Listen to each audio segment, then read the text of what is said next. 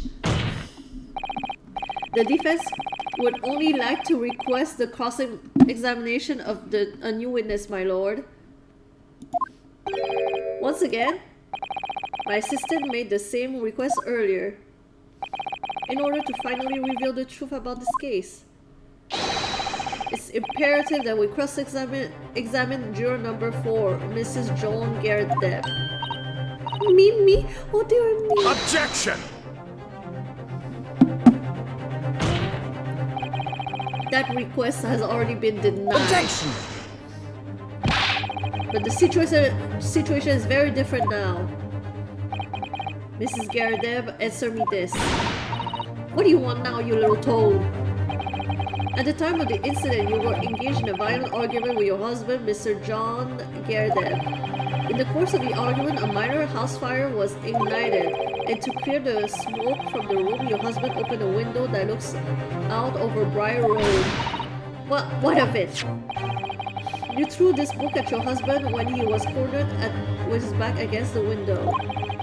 Upon striking the pane of the open top hinge casement window, the book plummeted directly down, finding its way to what we now know is to be the true scene of the incident. Yes, and as I said, what of it? During that argument, you were beside yourself with rage. As such, you threw not just books, but anything you could lay your hands on. Oh, she's still not getting it. So let me ask you one more time, Mrs. Garrett-Depp. This knife, the one removed from the victim's back, Have you really never laid eyes on it before?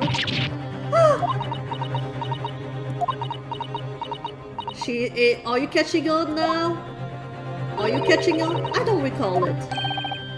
Of course she's not gonna admit to it, okay? You're basically accusing her of murder. No, not murder. Not murder. Attempted murder. Seriously.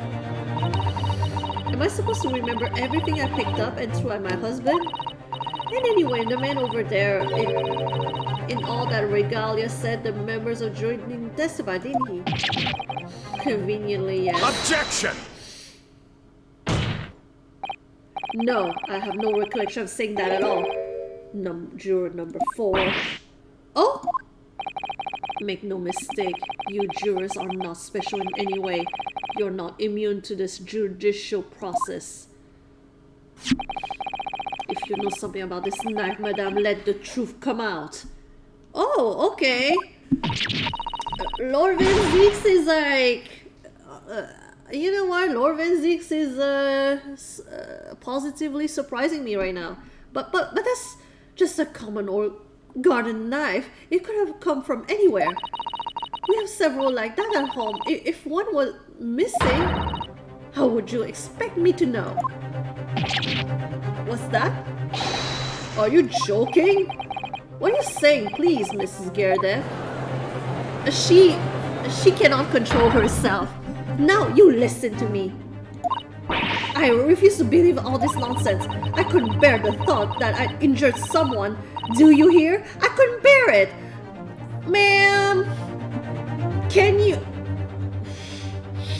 you calm down for a second and maybe consider that you're an insane person with deep anger issues, violent tendencies? I'm begging you. I need you to do a little realization yourself. This courtroom, this courtroom is your intervention center, okay? We're your intervention here.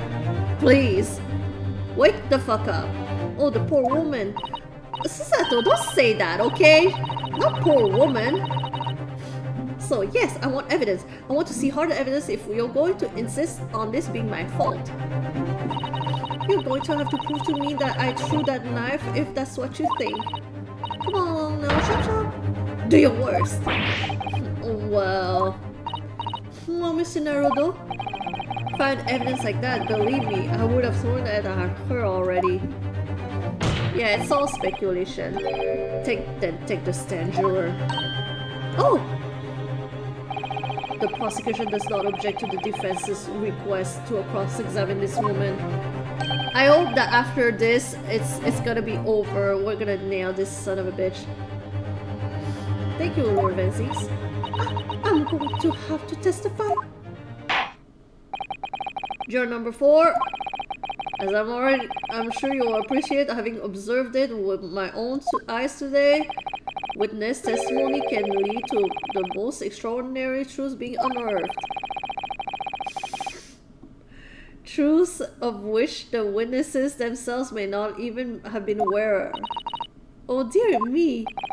So I demand your full and unadulterated testimony, Mrs. Garrett, and mark my words in this court of law. Today, we shall extract the truth. And the truth is that you need some help! You need help, my dude! And please stop trying to kill your husband, okay? Do we concur, counsels? Certainly, my lord. Well, that's what I'm hoping for, my lord.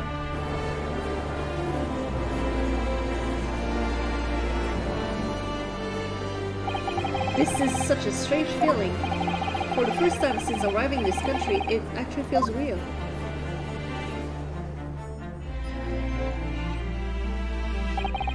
I'm here in the Old Bailey, and I'm a lawyer.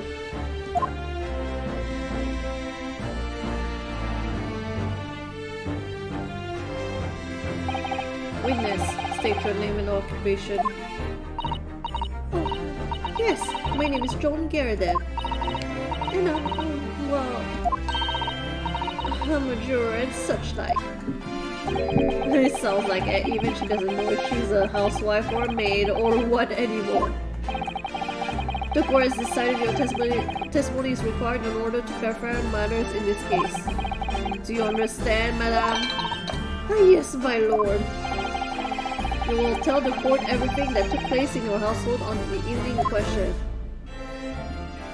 She'll have to expose the fact that we should all stay away from her for our own safety. And I warn you, do not attempt to hide the truth. Oh dearie me. Chin up, Joni. Nothing to worry about now. Oh my god! Not the husband! Not the husband like coming to support her violent wife. What is up with these heterosexuals? Oh my gosh, y'all are killing me. Domestic abuse? Oh, overrated. This is nothing, it's nothing. I didn't know you were here, John. Wasn't only you in the room that day whole thing, was it? Rather think I ought to testify as well, don't you? What about your knee, dear? Don't you worry about that. Or they notice it. I'm not the sort of chap to leave a comrade to face disciplinary action alone. Oh, John. I presume you are Mr. John Garrett. Yes, sir. Former 2nd Lieutenant of the 3rd Regiment of the 4th Nothing Berlin Fusiliers, sir. Seen my fair share of action, now living the quiet life, as it were. The quiet life? Were you not engaged in an incendiary battle with your spouse on the day in question? Ah, well, yes, I'm quite. I believe this may represent a first in the proud history of the British court. Calling a juror to the witness stand is unprecedented. However, the court will hear your testimony now, juror number 4, and that of your husband, who will recount clearly and precisely the events in your home at the time of the incident in question. Sir, at once.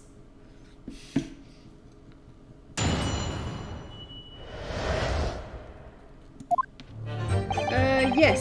On the day you're referring to, the wife and I did a bit of skirmish. Can't recall the reason now. Knocked a candlestick over and set fire to the carpets. Sort of had it out, though. And got the window open.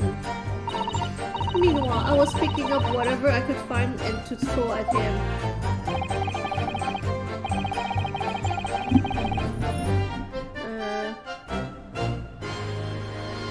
Hold on a second. Okay. Plenty of nights around our place. Can't say I noticed if one or two things went missing, I'm afraid. If that Bali thing in the Bitcoin really was one of ours, you'll have a job proving it, I think.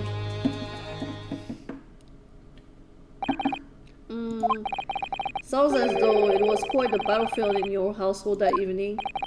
Although an entirely one-sided assault, it seems. The enemy caught us on a hop, sir. I had no choice but to dig in and take defensive measures. To be honest, if the enemy had kept shelling us for another minute, we'd have been toast. Of course, a veteran such as myself is only too aware of that on every battlefield you're just a gnat's whiskers from death at any moment. Are we still talking about marital quarrel here? Well, I must say I'm dubious that this testimony will shed any light on the origins of this jackknife. In combat, one's focus narrows such as the surroundings are barely noticed. These witnesses may not be able to offer anything more than what they have testified already. This may be a dead end. And Zeke's may be right. Well, whatever the chances, we only have this one quick cross-examination to uncover the truth, Mr. Naruto. Yes, I'm afraid so. Very well, Counsel. Begin your cross-examination.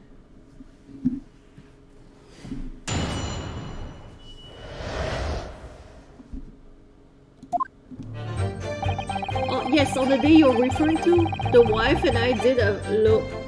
Oh, yeah, already. Can't recall the reason now. Hold it!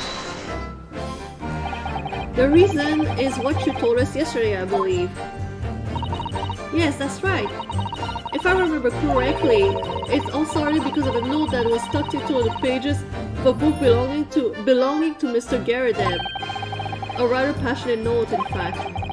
But Mrs. Garadeb found the note discovering her husband's little secret. And she gave him a mighty number of slaps across the face for it, too. What a sordid state of affairs. Hell on earth. I say, when a chap says he can recall such things, it's common decency not to drag it all up. I don't know, sir. I don't see the problem here. And besides, half of it was wide on the mark anyway. A likely story. These waters run very deep. And what transpired next after these multiple blows to the face?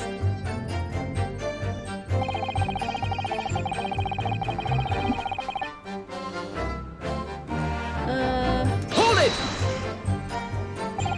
And the fire also spread to some items of furniture, didn't it? The bookcase, my armchair, anything of mine really. Just so happens there was some bath water around that evening, so I starched that to put it out. A most precarious situation you put yourself in. Ours is a 3-story townhouse on the west side of the street where the main water main isn't connected yet. Have to draw water from a public water pump during the day if you need any CC. The lodgers are always moaning that they can't get any water at night. Although that little mustached Japanese man buys water in bottles, I believe. The defendant, Mr. Natsume, you mean? Yes, he receives a stipend for his studies, you know, from his own country. Can you imagine being able to brew a pot of tea at all hours? He's obviously very well off. Have you actually seen the state of the man? I believe he uses all of his income to buy books. Well, anyway, the point is, I was able to douse the fire with water fortunately enough.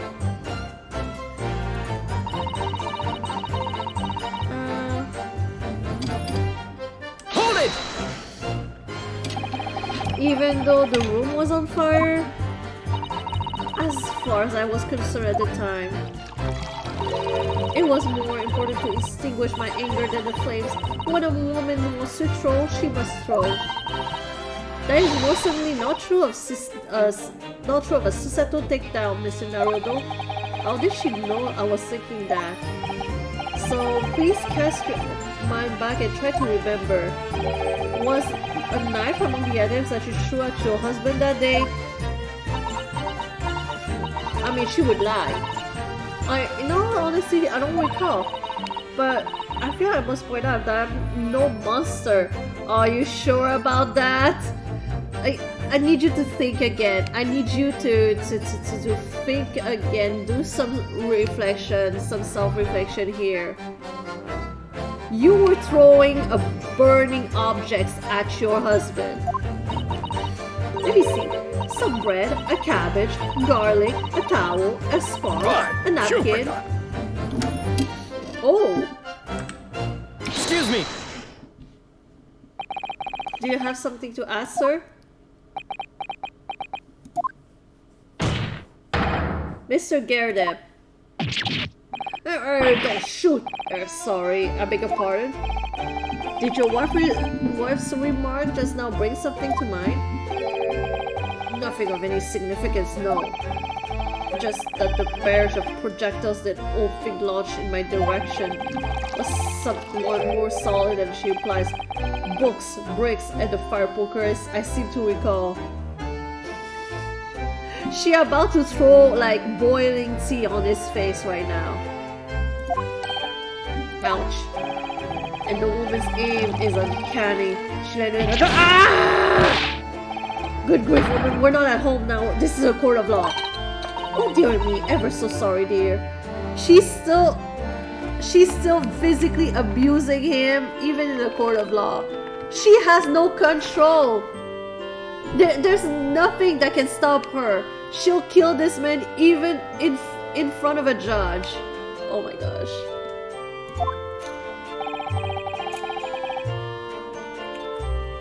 What's she even doing with a teapot in here? Honestly, John, I would never have thrown such things at you, obviously.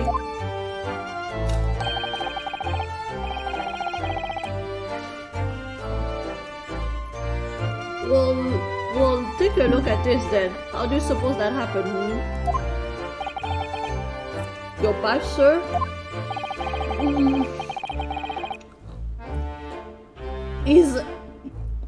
He's thinking about his life choices right now.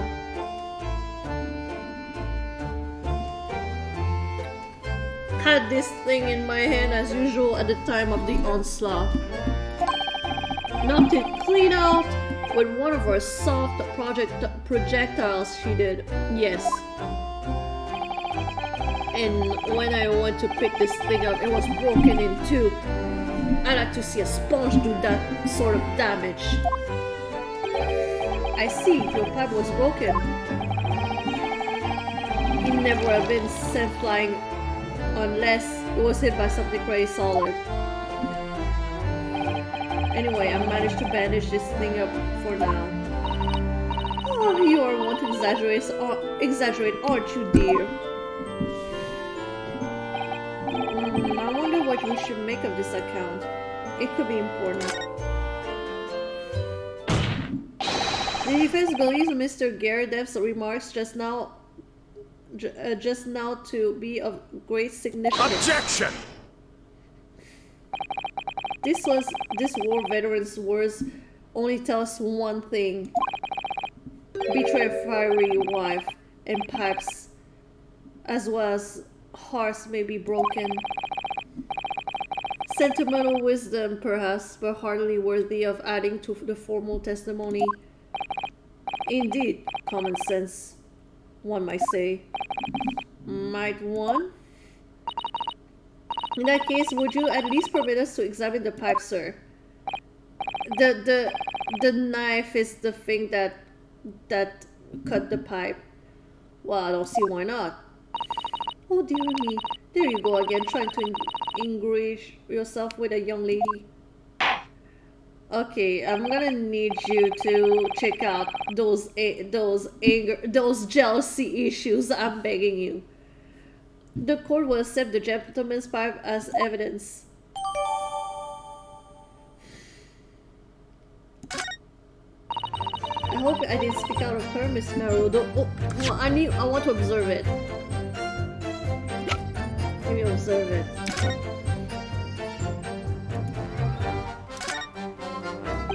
It looks like the sword stayed with that bandage around, isn't it?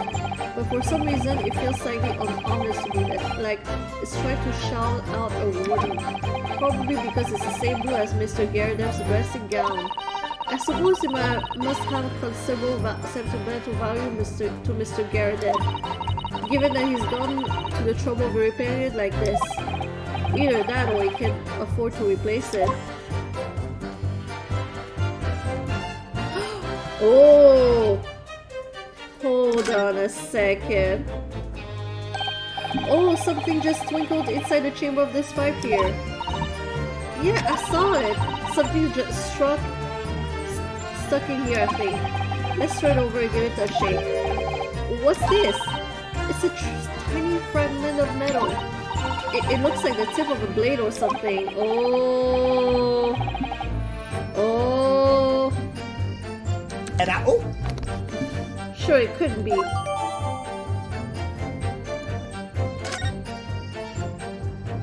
Let's go back. Let's go observe the knife again.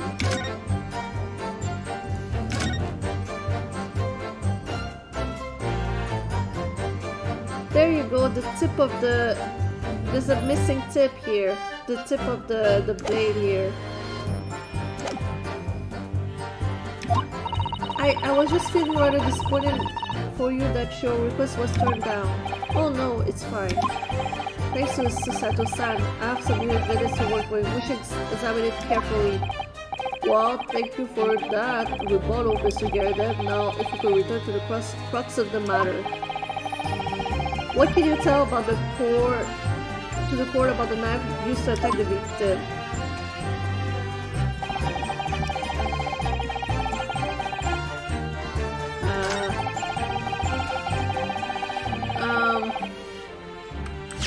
I have a way to prove it. Fragment of metal. Objection! Mr. Garridev, could I ask you to take a look at this, please? You can ask, but I can't see a bally thing. You can't? You used to call me Dead-Eye Deb back in the regiment, of course, but that was some time ago. Even when I'm trying to enjoy a large print book by the fire these days, I struggle to tell a B from a D and a P from a Q, to be honest. Oh, he does, dearie me. I'd rather wearing being asked about every other letter in every other word. You must be very dizzy. What is that? A tiny scrap of metal? Yes, almost certainly from the tip of a blade. And what may appear at first to be just a tiny scrap is in fact a crucial piece of evidence. Interesting. And where did the defense come by this evidence? It was lodged in the chamber of Mr. Garridev's pipe. My pipe, you say? My love! I wonder how that got there. And what precisely does this fragment of metal signify, Counsel? Are you suggesting that it is in some way related to the matter of the stabbing of on Briar Road?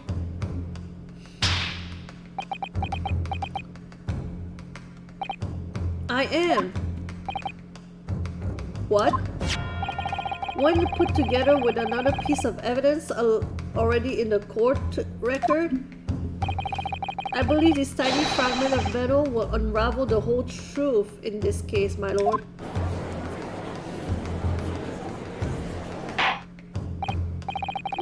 You appear rather confident in that extraordinary statement, Counsel. We're almost there. Very well then, present the pertinent evidence to the court.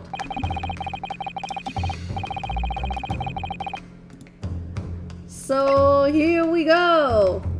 Take that! Take that! This is the knife that was found in the victim's back. If you look closely, you will see that there is a small piece at the tip of the blade that is missing. A common issue with the inferior blades sold at unsavory street markets. Criminals who use them regularly leave the tips lodged in their victims' bones. And what of this particular knife? No doubt its tip has suffered a similar fate, now languishing somewhere near the spine of the victim. Objection! No, that's not the case. The tip of this particular blade is the very fragment of metal we discovered in the chamber of the Mr. Garridev's pipe. Oh, good grief. Lord Van Zeeks! I don't believe it. The knife from the crime scene and the fragment of metal are a perfect match. Good golly gosh! Lagas! Order! Is this some sort of Easter sorcery? What? Okay, you're gonna have to drop the whole Easter thing, okay? This is no magic, my lord. This is a miracle. A miracle? What are the odds that this little fragment of metal, the tip of the blade, lounging right into the pipe of this guy, and he brought it to the courtroom? What are the odds? Like, Oh my gosh. Well, he called it a miracle, and I would be like, yeah, it was way too good to be true. So Van Zieks had figured out, has he? Council, explain this extraordinary coincidence at once. We have to spell everything for them. Yes, my lord. The crucial point we have to ask ourselves here is, when did the fragment of metal find its way inside Mr. Garadev's pipe? Something that was clarified for us in the most recent witness testimony. I had this thing in my hand as usual at the time of the onslaught. Not clean out when one of her soft projectiles, she did, yes, would never have been sent flying unless it was hit by something pretty solid. Oh, they are realizing the trouble they're in. Oh dear me. During the argument between these two that occurred just as the victim was on the pavement below, Mrs. Garadev flung this knife at her husband. However, the knife missed Mr. Garadev's, instead striking the pipe in his hand at the time, which caused the tip to break off, of course. Good lord. Yes, and that is when the tippy tip of the blade found its way inside of Mr. Garadev's pipe. The chances of that are 1,000,000,000 to 1. And yet there's no other credible explanation as to how the tip of the blade ended up in your pipe. Then, after losing its tip, the knife ricocheted off the pipe and flew out the open window. Ah. In short, this knife, which fell from the window of the Garadev's house, is the very same knife that struck the victim in the middle of the back on the street below.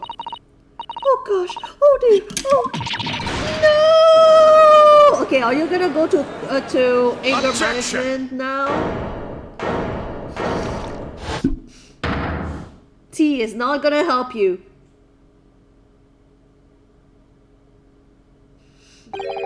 A full body theory, I'll give you that. He's gonna ask us to prove it once again that this is what happened. A complex bouquet of seemingly trivial points, plausibly arranged to create an almost passable vintage. Allow me to toast my learned friend's characteristically Japanese approach to bottling his argument. Sorry? But after all, it is just a theory. A game theory! Thanks for watching! I'm kidding. The bottle I fear is corked. Because you see? Oh my gosh, my sir! Why do you keep doing this? Why do you keep putting your dirty boots on the table? I feel bad for the janitor. It's spoiled by insurmountable inconsistency. I can't say that word again. Lord Van Zieks, explain yourself. What is this inconsistency you claim to have identified? An inconsistency of the simplest nature, my lord. The victim was found with a knife planted in the middle of her back. Yes, in her... that's simple. She saw the book on the floor. She was like, what's the word? She was taking a book from the ground, getting a book from the ground. That's why she had her thing. Oh, okay, I can't talk. You know what I mean. I forgot the English word for taking something from the ground. She was bending over to take a book from the ground. The book that was thrown from the window. That's right, you silly little man. Yeah, I can't English. Now, John, old thing, what are you getting so excited about? Let us consider the basic facts of the case once more. The victim was walking along the pavement before being stabbed in the back and falling to the ground. If the knife had struck her had fallen from above, there's no possible way it could have planted itself in the victim's back. Yeah, it would have fallen on the top of her skull. No, it's okay. I already figured it out. Just say it. Just say what I said. Okay, I'm ready. I'm ready, Judge. I'm ready to announce my verdict. Order! Quite right. You see, that's exactly right. If the knife had fallen from her from above, it would have struck her on top of her head. Well, he's lost for words. Look, I knew it. I never liked his theory in the first place. I don't know though. What really did happen? Y'all, I have the response already. I have the answer to your questions. It would appear the defense had made a rather spectacular blunder. No! He's just not as quick as me! If a theory has even one inconsistency, it cannot stand. Your theory, my learned friend, is history. They are acting as if it's impossible to figure out, but I'm Tina Balducci, Master Detective. We were so close, I could see the truth. I was so sure we were on the right track, but now the way has been blocked completely by just one simple inconsistency. Or in other words, we simply need to eliminate the one inconsistency and the theory will stand. Mr. Sato, you mustn't worry, Mr. Naruto. You were just caught off guard, that's all, and your mind went blank. But if that path you were on is indeed correct, then a way will present itself. Oh, Susato Susato is so supportive, believes in us.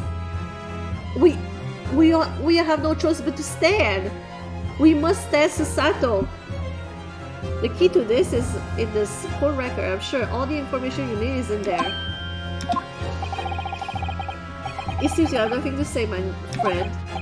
Well, your silence speaks volumes. Acceptance that your theory is fatally flawed. Look, his robe, you can still see his butt. You can see his underwear. This inconsistency doesn't mean that I wasn't on the wrong track. It means that I need to sharpen my mind and dig deeper for the truth. It's a test. Yes. If the knife fell on the victim from above, there's no way that it could have hit her in the middle of the back. Under normal circumstances, that is. What are you implying? Counsel? There's a piece of evidence in the court record that can explain this inconsistency. That can explain how the knife that fell from above could have pierced the victim's back. We already have the answer. Goodness. Utter madness. Surely this must be the last time. Counsel, present the evidence of which you speak. This is the last inconsistency, the final piece in the puzzle.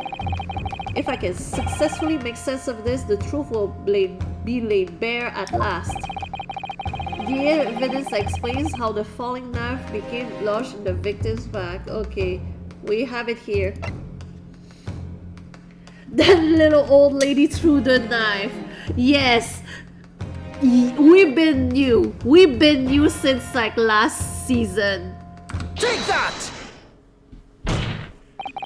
It was a matter of time before one of these wives with anger issues kills someone for real. This fourth book found at the scene.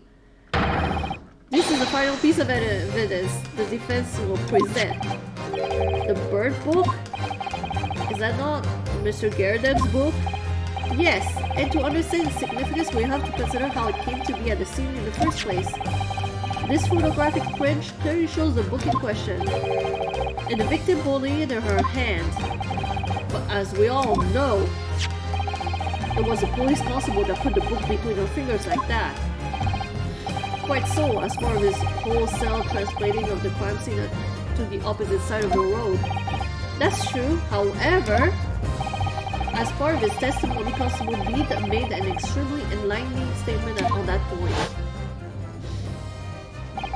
But what made you place the book in the victim's hand? Oh well, so that's because that's how I found it. When we first ran over to the scene, the victim was already holding the book. So when I moved everything, I made sure it was still in her hand. In other words, the victim had already picked the book up of her own volition. And clearly that must have been before she suffered the knife wound. Well, I should say so. After being attacked with a knife, I don't imagine she been doing much of anything. So the question becomes, why did the victim have the book in her hand? By jingo! I think I'm beginning to see what may have happened now. Oh dear me. Is this gonna be your wake-up call now, old lady? We know that the book fell from the top floor of the Gardev household onto the pavement below, at precisely the moment that the victim was walking past. Yes, at exactly that moment. The young woman was walking along the street in the light fog when all of a sudden a book fell right in front of her. The book I threw! Yes, Mrs. Gardev, and what do you think the woman did? What would you do if you were walking along and suddenly a book landed in front of you on the pavement? Well, I really can't imagine it, but I suppose she might have reached down and picked the book up. Yes, that is exactly what the woman in fact did. She picked up the book. Oh heavens! And when the woman reached down to pick the fallen book up, what position would her back have been in? That's right, facing the sky, completely and utterly defenseless. Then, in the very next moment, while the woman was still bent over picking up the book,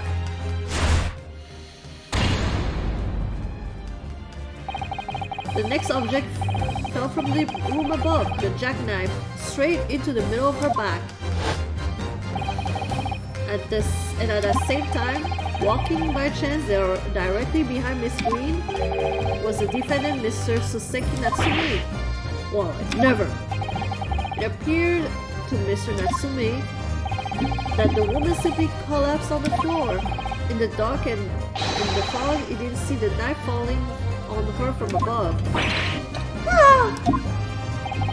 And from the other direction, the constable and his wife saw no one but the victim and her apparent attacker.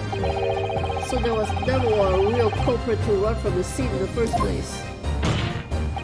No, this was nothing more than a series of unlikely events that culminated in an unfortunate accident. And that is the real truth behind the case.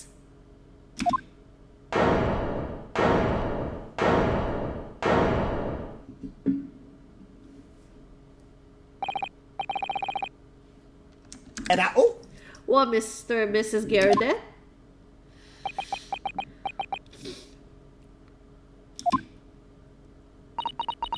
The very first time you showed me that knife, I had my suspicions.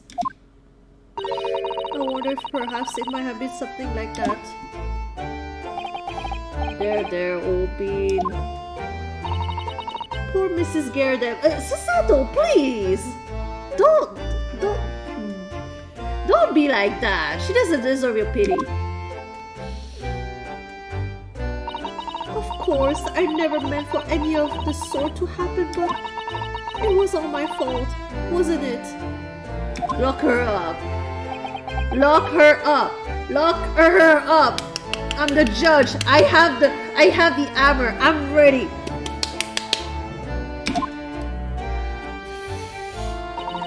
I take full responsibility. I let my anger get the better of me. I threw that book. And I threw the knife as well.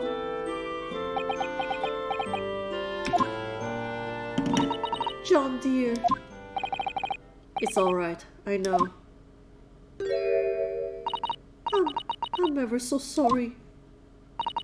Truly. I'm sorry!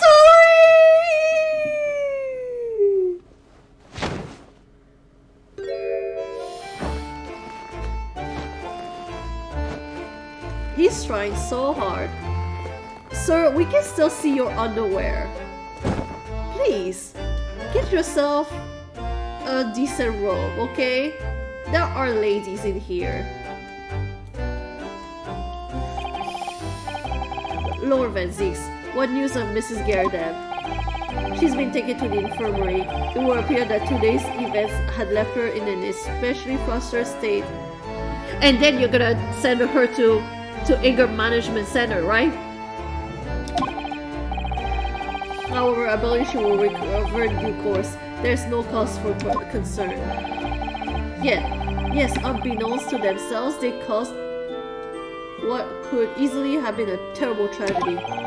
They shall have to prepare themselves for the consequences of their actions. There is some good news, however, my lord. I just had word from the hospital where the victim is being treated. Her condition is improving steadily, and the doctor believes she will regain consciousness soon. It's strange. We've been talking about the victim all this time and we never once met her. How wonderful! The woman is out of danger, it seems. Yes, that's good news. So, Mr. Soseki Natsume. Oh my gosh. Oh my gosh. He's gonna do like some poses, magazine poses. On behalf of my fellow countrymen, I would like to take this opportunity to beg your pardon, sir. You came from your distant eastern homeland to study our great British culture and have been repaid with immeasurable unkindness. Please accept our heartfelt apologies. Are we gonna get apologies from the jurors and Van Zieks for being straight up racist? Are we gonna get that? She died? I thought it was a you thought it was a murder case. It was an attempted murder case. She wasn't dead all this time.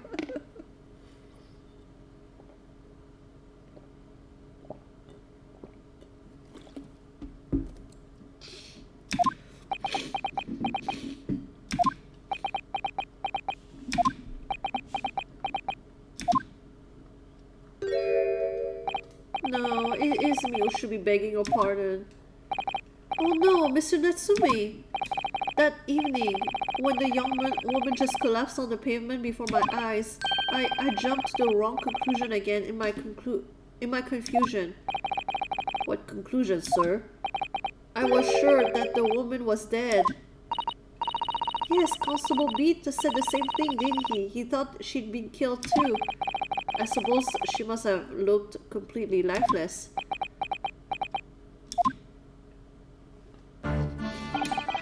It's been about a year since I arrived in Great Britain now, but I still can't get used to life here.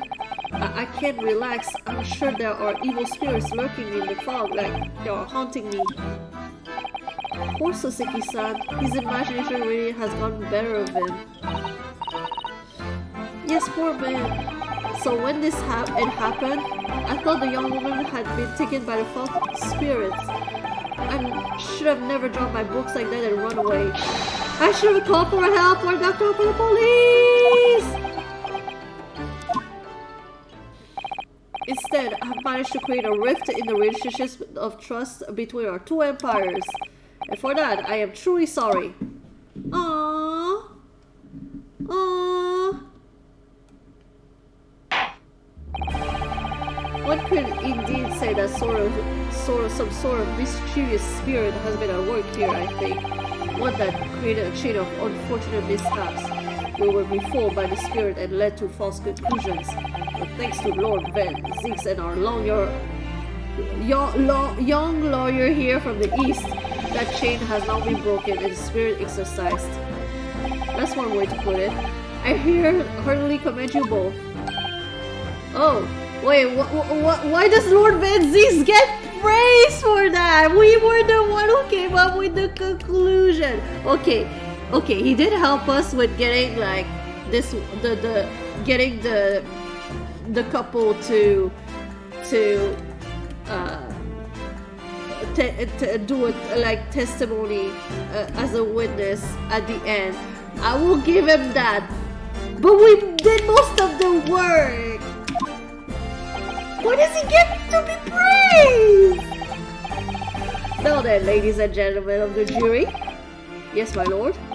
In conclusion of this trial, I must ask one last time for your decisions regarding the defendant's culpability. Are you ready to present your findings to the court? As the foreman of this jury, I can assure that we reached a fair and just conclusion.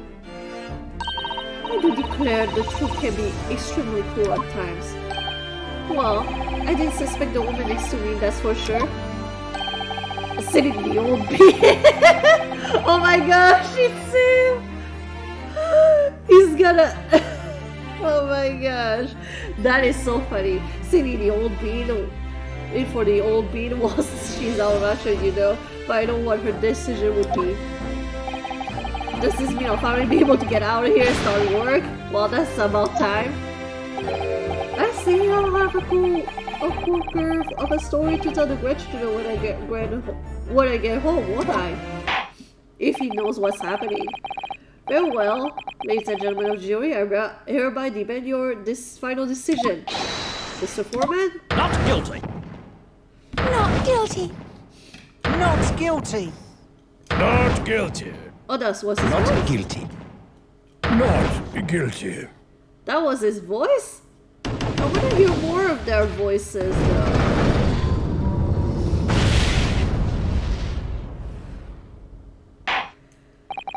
Very well, Mr. Nososeki Natsume, I hereby pronounce you... Two!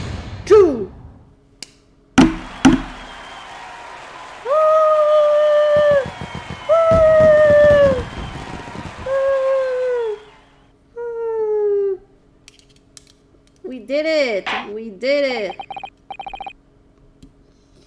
I feel like this, And finally, Mr. Natsume. Oh, yes, my lord. Sure, sir. You're now a free man once more. As my home, you will continue to further your education in British culture. And may you never again be brought before me. Oh, yes, sir, of course. Since she likes to throw books, she should have thrown the... They should have thrown the book at her 25 to life. Somber! Oh my gosh, you're so ruthless. You should be a judge, Somber. You should be a judge. Oh my life, I swear I'll never set foot in a courtroom again. Transported to the tears! Thank you, counsels. Court is adjourned.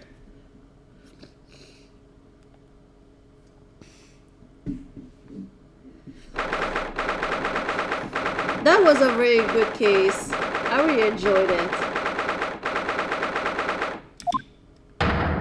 Oh, look. Wait, you mean me? Of course! Is there a locum here? Is there even one? Oh, hold on. I need to be... I'll be right back.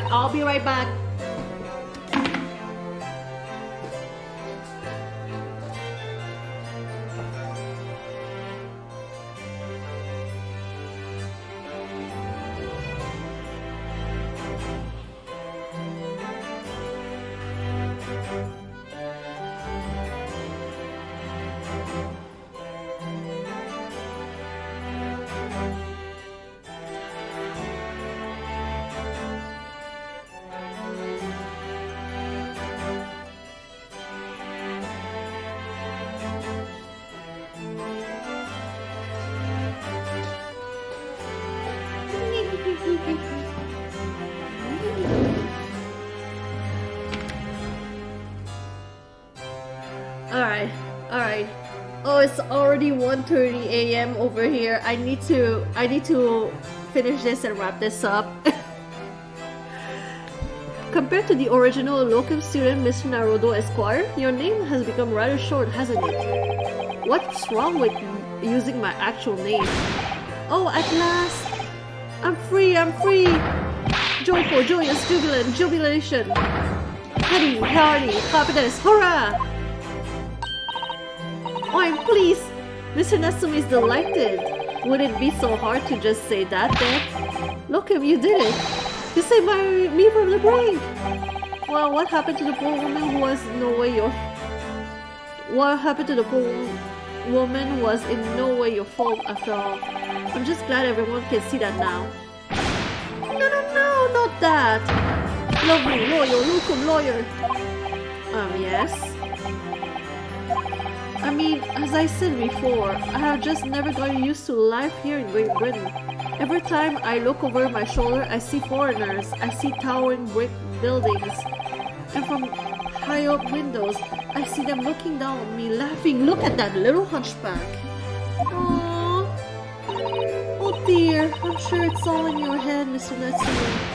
But today, you local lawyer gave my groom the boot. I stood firm behind that baronial bench before all of those babbling British. You battled to the bitter end, laying bare the baffling truth. And when I beheld the blinding fireworks among the beams of the Bailey's roof, I bellowed, "Behold the best barrister ever born!" Yes, that's very flattering, and we're very pleased for you. This has given me a wonderful anecdote to recount to my old friends back in Japan. An anecdote? Is that what's to become of all my hard work? Ah, there you are, my dear fellows. Sholmes! Best guy! My himbo, Sholmes! Apologize for keeping you waiting. I rose late this morning. Oh, Mr. Sholmes, what a pleasure to see you. I see, I'm here not a moment too soon. A disaster has been averted, I'm glad to say. Oh? The trial shall begin presently, Mr. Naruto, and I wish you the very best of luck. It's just finished. Nah, what? No! Then my haste was in vain? It's you! Herlock Sholmes! Oh, have we met, sir? This is Mr. Natsume, the man you had arrested, Mr. Sholmes. Ah, I see. I failed to recognize you at first. Our previous encounters have taken place in the gloom, either of your bleak lodgings or that prison cell. I simply couldn't place that curious face in the light. Charming. This is all your fault, Herlock Sholmes. You're the reason I had to go through this terrible ordeal. I'm going to give you a piece of my mind. My apologies, sir, but I assure you, I've placed you now. You're the fellow who abandoned that poor young lady and ran off, are you not? Ah. Had she been taken to the hospital more urgently, I feel perhaps she would have regained consciousness by now. Oh! But it was unavoidable, I'm sure. We are but human after all. Anyone who would have been shaken by such an experience.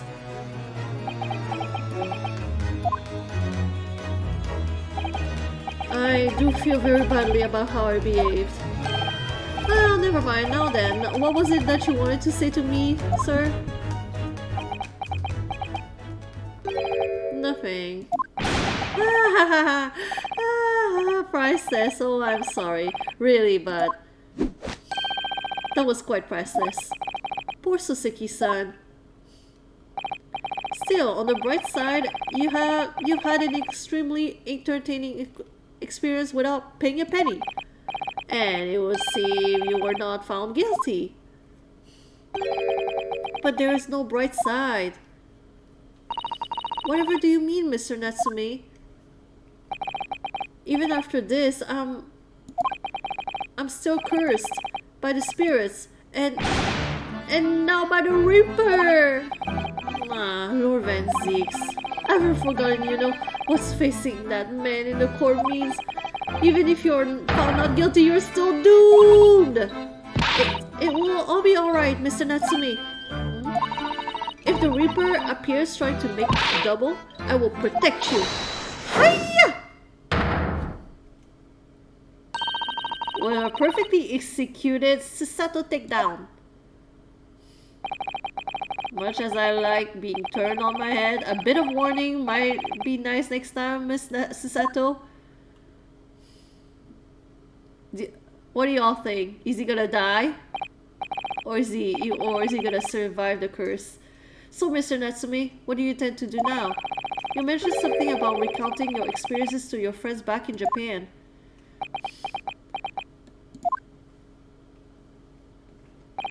Yes, I intend to return to my homeland soon. Oh. It has already been a year since I arrived here in Great Britain. Die. I've visited universities, libraries, bookshelves. I've been honored with the tutelage of professors. I've learned so much about the wealth of literature here and the city it has shaped. And I've come to realize that it is my calling to sail home and tell my fellow countrymen about it. That's very touching, Mr. Natsume. Or in perhaps less veiled terms, you wish to withdraw halfway around the world to escape the terror of the Reaper's curse. That's not it at all! The more I learn about literature, the more this strange feeling claws at my inside. I feel compelled to return to my roots and attempt to pen a work of my own. Oh, I see. A work of literature by Saseki-san could be an interesting read. And what about Mrs. Sato and yourself, Mr. Naruto? Sorry, what about us? Will you return to Japan alongside your mustached compatriot? Why would we? A week has not yet passed since we arrived in London.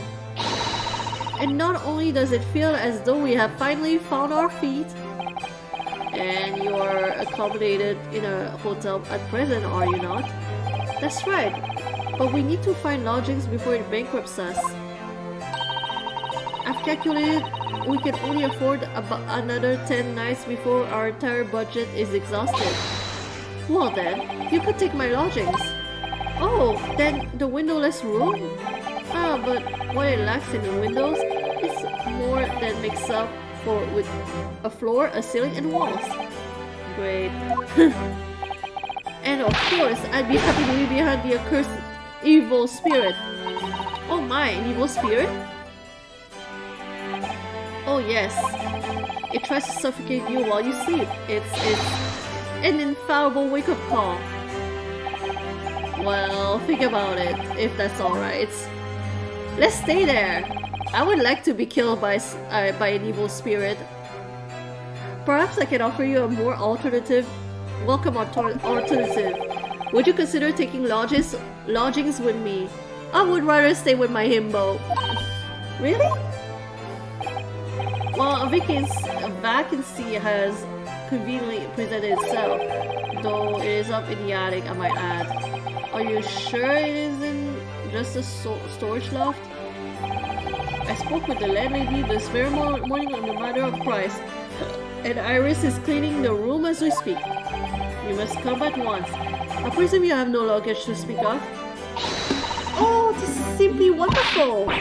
What an honor to be invited to the taking lodges in the great detective's office attic. I'm too overcome with words.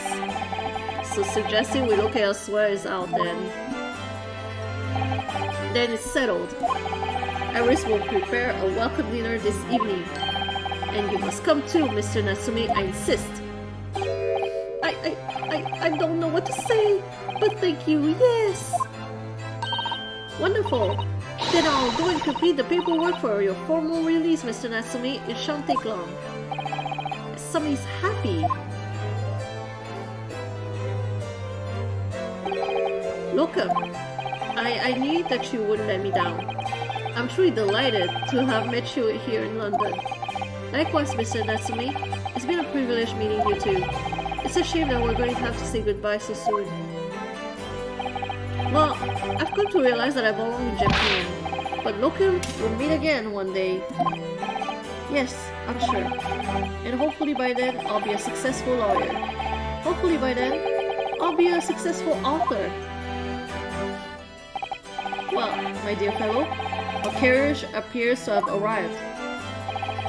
Shall we go, Mr. Naruto? Yes, Mr. Shones. I've little doubt Mr. Natsumi will be in time for dinner this evening.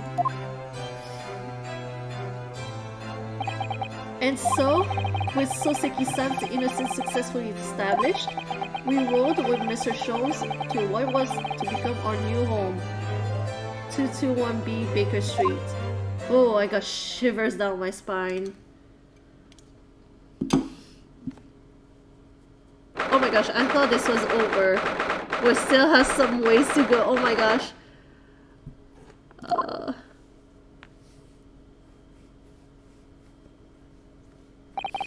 So this is to be our new office. Yes, that's a big attic. Our office? I rather like the sound of that. Me too. It's simply wonderful, isn't it? I hope you can see this, Kazuma. It's only a small step, but I'd like to think we're getting a little closer to your dream now. So my dear fellows, do you like the place?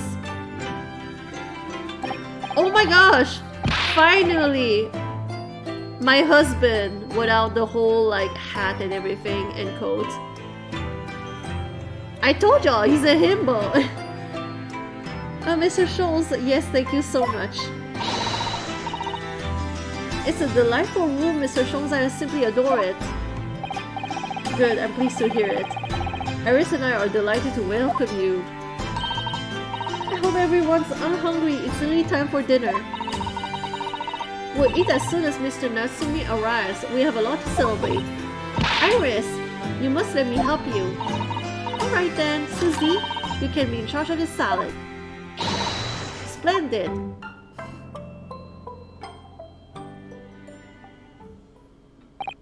So, Mr. Naruto, how does it feel to have your own office in the capital? It's very exciting, actually. I can't help wondering what adventures await us. Ah, ah. Those were precisely my sentiments when I first established my office at these premises. Until I discovered the dark truth of about the city of London, that is. Sorry? London is a glorious place, full of wonder, opportunity, prosperity, and mirth. But the brightest of lights cast the darkest of shadows. Shadows? What do you mean? Well, I believe you're well aware of the murkiness that lies behind London's facade already. So once again, Mr. Naruto, welcome to London. Ooh. Ooh, of course, at the time, I had no idea what the significance of those words Mr. Shones so casually spoke, but it wasn't long before my turn came to lift the facade and see the true depth of the murk that lay behind it.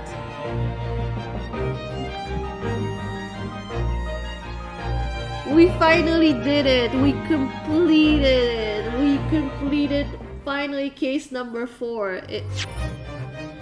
Not too long, I hope. Oh my gosh. The next one is gonna be the adventure of the unspeakable story. Really? That's the title of your case? Okay.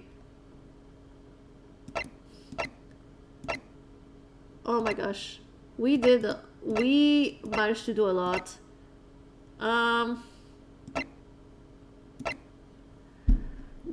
Oh my gosh, Hound of Baskerville? Oh my gosh, that sounds very interesting. it's probably gonna be way longer than the rest of them. It will probably take me 5 streams to complete case number 5. Oh my gosh. And that's not even all. This is just the greatest attorney adventures. There's the second one, the greatest attorney resolve. So even if I finish the 5th case over here, there's still resolve over here. Can you? I am so done from finishing this game. I will never finish this game. It'll take me 500 years. Oh my gosh. How many cases in that one? Yeah, I wanna see. Hold on. Great Ace Attorney Chronicles.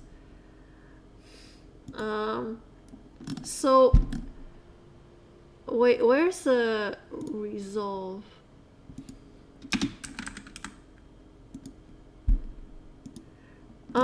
In the resolve there are 1, 2, 3, 4, 5.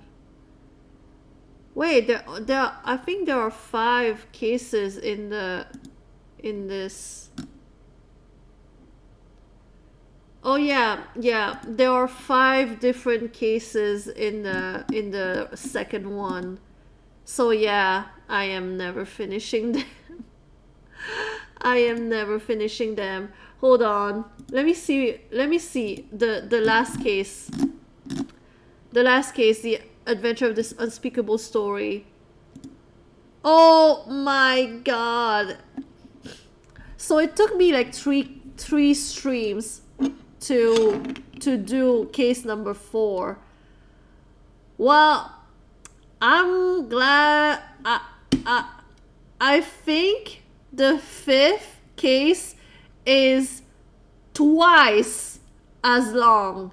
So if we go based on math, it's gonna take me 6 streams, 6 weeks to finish case number 5.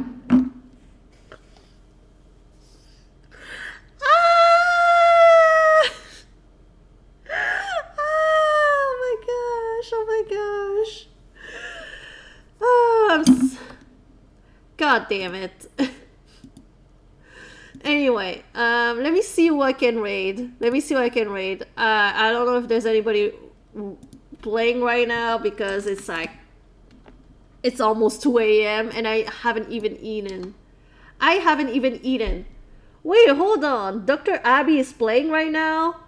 Why are you doing it up? Oh, Dr. Abby is playing Ghost of Thorn Hall, I think. Okay, we're gonna raid Dr. Abby.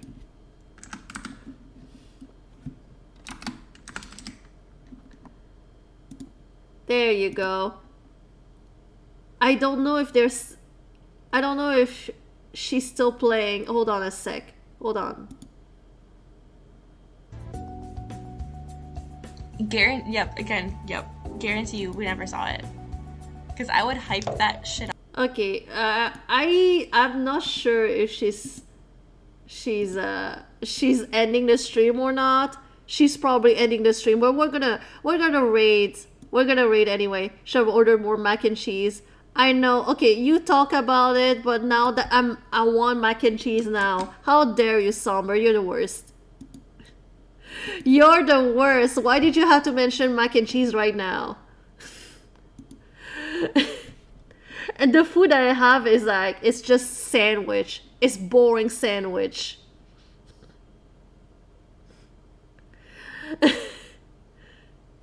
Like tiny sandwiches. Anyway, I'm gonna go to bed now. Make sure to follow Dr. Abby if you haven't already.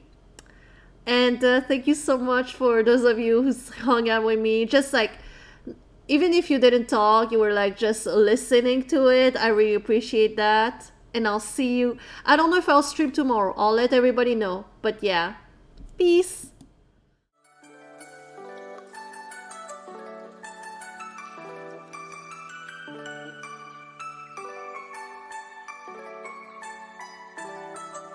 Out since 2018. Oh god. Tina!